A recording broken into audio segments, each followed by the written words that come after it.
रीमा उमर साहिबा, आपकी इसके ऊपर क्या राय है? जी शुक्रिया अलीना। मेरा ख्याल है पीटीआई ने कोई ग्राउंड वर्क नहीं किया, वरना ये आइडिया तो बुरा नहीं है कि वो एक और जो मुल्क की बड़ी सियासी जमात है, नून लीग के साथ उनका ज़्यादा कंपटीशन है। दोनों पार्टीज जो हैं वो सिमिलर हैं। पंजाब उनका ज़्यादा ग्राउंड है जहाँ पे वो पॉलिटिक्स करती हैं। पीपल्स पार्टी से पीटीआई को पहले दिन से बेहतर ताल्लुकात रखने चाहिए थे। मेरा ख्याल है ये उनसे गलती हुई, क्योंकि पीटीआई अब क्या चाहती है, अगर वो एक्सेप्ट कर ले कि हमारा जो इस वक्त निज़ाम है वो एक अथॉरिटेरियन निज़ाम है। पीटीआई जो पॉलिटिक्स कर रही है वो एक तरह से जैसे सिविल सोसाइटी की कॉन्फ्रेंस में बातचीत होती है उस तरह की उनकी पॉलिटिक्स है। वो ऐसा समझ रहे हैं कि जमहूरियत है, फ्री और फेयर क्या इलेक्शंस होंगे, वो मेजॉरिटी लेके पार्लियामेंट में आएंगे। होना तो यही चाहिए और हमारा आइन भी यही कहता है, लेकिन अनफॉर्चुनेटली ये हो तो नहीं रहा। तो पीटीआई का क्या प्लान बी है?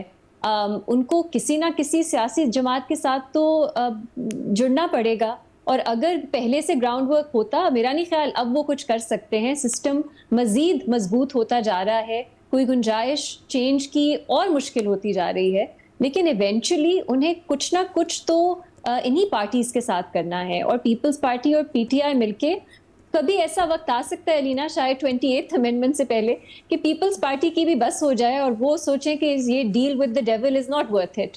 फिर वो भी कोई ऑल्टरनेटिव ढूंढें और वो पीटीआई के साथ, आई एम जस्ट स्पेक्यूलेटिंग कि सियासत इसी तरह होती है जो हमने देखा है इस मुल्क में, कि आपके अनलाइकली अलायंसेस ही बनते हैं और इवेंचुअली ये तीन बड़ी पार्टीज हैं, यही हैं जो एक्चुअली जब आपकी हुकूमत बननी होती है दे मैटर। हमने देखा नून लीग और पीपल्स पार्टी मिलके उन्होंने वोट ऑफ नो कॉन्फिडेंस लाए, पीडीएम बनाई, तो वो भी अनलाइकली था at that point in time. तो पीटीआई ने ये गलती की। मेरा ख्याल है उन्हें, ये मेरी राय है कि अब समझना चाहिए कि पाकिस्तान में किस तरह का निज़ाम है, और इस निज़ाम में अगर आपने रेलिवेंट रहना है, आपने सिर्फ सिविल सोसाइटी की जिस तरह की आवाज़ होती है वो नहीं बनना। वो भी वो इनफेक्टिवली कर रहे हैं, टू बी ऑनेस्ट।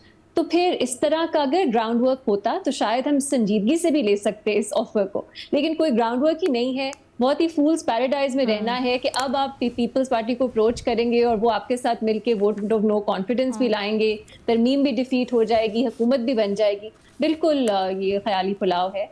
पर ये जो आइडिया है इन प्रिंसिपली मेरा ख्याल है बुरा आइडिया नहीं है। ठीक है जी। दूसरी चीज अलीना, मैं थोड़ा सा इस तरमीम पे बात कर लूं अगर। Of course.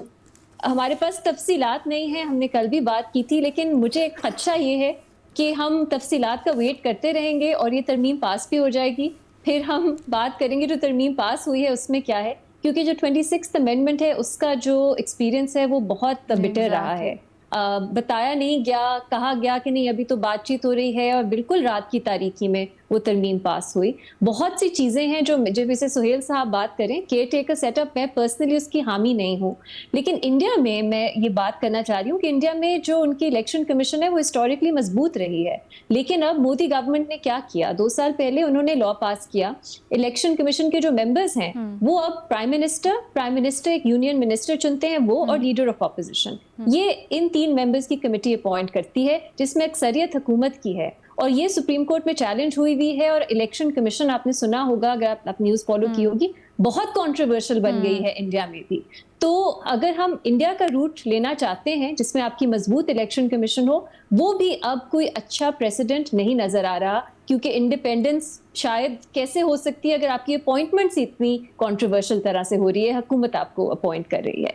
और अलीना, मैं जजेस की एक बात करना चाहूंगी कि चले कॉन्स्टिट्यूशनल कोर्ट पे बहुत बहस पहले भी हो चुकी है। कल शाहजेब के शो पे राना सनाउल्लाह साहब ने ऑलमोस्ट ये मान लिया कि जजेस की रजामंदी के बगैर उन्हें ट्रांसफर किया जा सकता है।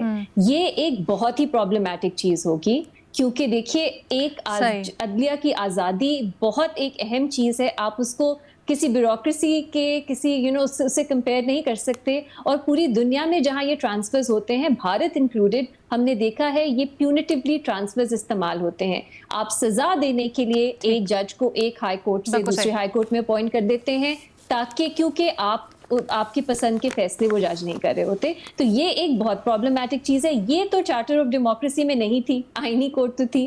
تو اس کے لانے کا آئی ہوپ اس پہ بھی کچھ پش بیک ہو. اور جو ایگزیکٹو میجسٹریٹس کی بات ہے رینا, یہ بھی ہمارے اوریجنل آئین ہے, اس میں تھا جوڈیشری ایگزیکٹو سے سیپریٹ ہوگی 14 سال میں. تو اب آپ کیوں سسٹم پہ واپس جا رہے ہیں؟ یہ پیپلز پارٹی سے سوالات ہیں. صرف ایسا نہیں ہے کہ صرف NHC ایوارڈ اور جو فیڈرل پروونشل سبجیکٹس ہیں وہی کنٹروورشل ہے. یہ بھی کچھ چیزیں ہیں جو ہماری آئین میں تھی اوریجنل, جو پیپلز پارٹی اون کرتی ہے, تو اس کی تبدیلی کیوں مانیں گے؟ اس پہ بھی اچھا اب ہم انتظار اس بات کا کر رہے ہیں کہ 6 تاریخ کو جب پاکستان پیپلز پارٹی کا اس کے اوپر موقف سامنے آئے یا اس کے اوپر ڈیلیبریٹ کر لیں, ہمارے سامنے کچھ ٹھوس آئے, تاکہ اس کے اوپر ہم ڈیبیٹ کر سکیں کہ آیا چیزیں ہیں کیا, اور پاکستان پیپلز پارٹی کا اس کے اوپر جو موقف ہے جو بھی ہوتا ہے وہ درست ہے یا نہیں ہے, یا ڈائجسٹیبل ہے یا نہیں ہے.